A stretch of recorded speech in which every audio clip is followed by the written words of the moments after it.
Hello everybody and welcome back to another episode of Tech Z. My name is Alli and it is another beautiful day here in Austin, Texas, and I'm so excited to talk to y'all about speaking with confidence on today's episode. And when I say speaking with confidence, I don't just mean in presentations or in your professional life. I also mean in your day-to-day life. So I want you to leave this video feeling completely empowered and confident to always share your ideas. So let's get started. All right, so let's get the boring stuff out of the way and we can talk a little bit about professional speaking. So for those of you who don't know, my job at Oracle is a cloud solutions engineer. So it's essentially my job to give presentations all day to customers about Oracle technologies. And my biggest tip for when you're prepping for a presentation like that, you know, an information-heavy presentation, or maybe it's technical, is to actually write yourself a script. And when I say write a script, I write down every single thing I want to say, the exact verbiage I want to use, and how exactly I want to say it. And then I practice and practice and practice with that script in front of me. So once you've worked with that script, you know, practice it, rehearse it, work on your pacing, do it in front of a peer, ask for feedback, etc. The biggest thing is though, when the day of the presentation comes, and I want you to hear me in your head yelling at you or just speaking sternly to you, is that you are not allowed to bring in that script to the actual presentation. All I want you to bring is bullet points. Because what happens when you work with that script is your brain is actually allowed to internalize those words and you really understand what you want to say rather than just memorizing words on a screen. And I had to learn this technique the hard way, okay, in college. And the reason is because I am so bad at memorizing. I can't even to describe to y'all. You know, this is coming from a girl. I could get A's in my engineering courses, but when I took geology, I quite literally almost failed because I could not memorize rocks.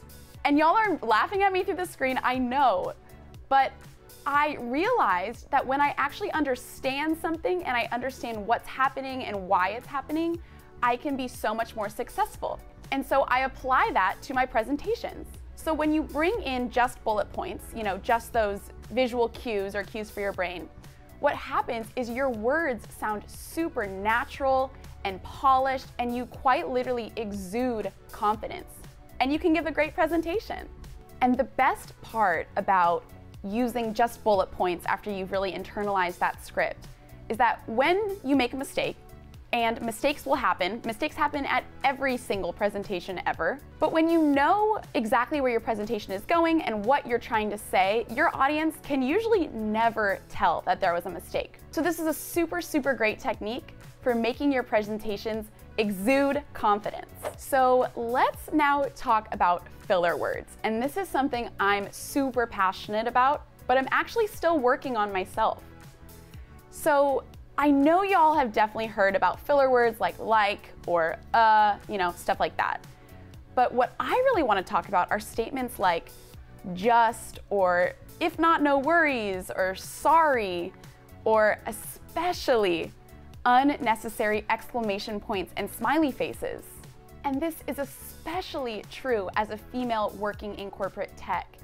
I think we're always so inclined to add smiley faces or exclamation points when we make an assertive statement because for some reason we think that our reader is going to hate us or they're going to think that we're mean or something crazy like that. So I want to encourage y'all to kick those words out of your professional and your personal vocabulary.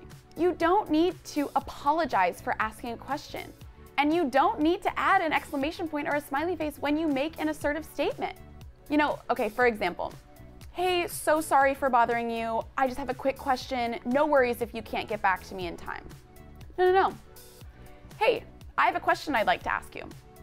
So I'm telling y'all right now that it is okay to be confident and assertive in your words. I promise you that your viewer or your reader or whoever will not hate you. In fact, they'll actually see you as someone who is a super strong communicator and has something important to say. So there's just no need to overcrowd your verbiage with unnecessary enthusiasm or excuses. And then finally, just a personal little trick, Don't ever forget, look good, feel good. Ultimately, speaking with confidence starts from within. But what really helps me get that internal mindset and just feel good in my own skin is when I put on a cute outfit or put on some makeup that I feel good in. It really helps me just get into the mindset that I can do whatever I'm about to take on with confidence. And especially this has helped me with work from home. Because a lot of times, you just wear a t-shirt and shorts, but when you put on a nicer outfit, it really puts me in that mindset that I am here to focus and deliver a great presentation. And I just want to leave you with this. No matter personally or professionally, always remember that you're important. Your words are important and your ideas are important. Never be afraid to speak up and make change. I think so often we forget that we are trying to emulate others, but just as many people are looking to us and trying to emulate our best qualities. So be confident in yourself, be confident in who you are, and know that you are valid. All right, everyone, that's it from me. Connect with me on LinkedIn, Instagram, and Twitter, and tune in for the next episode of Tech Z. Bye!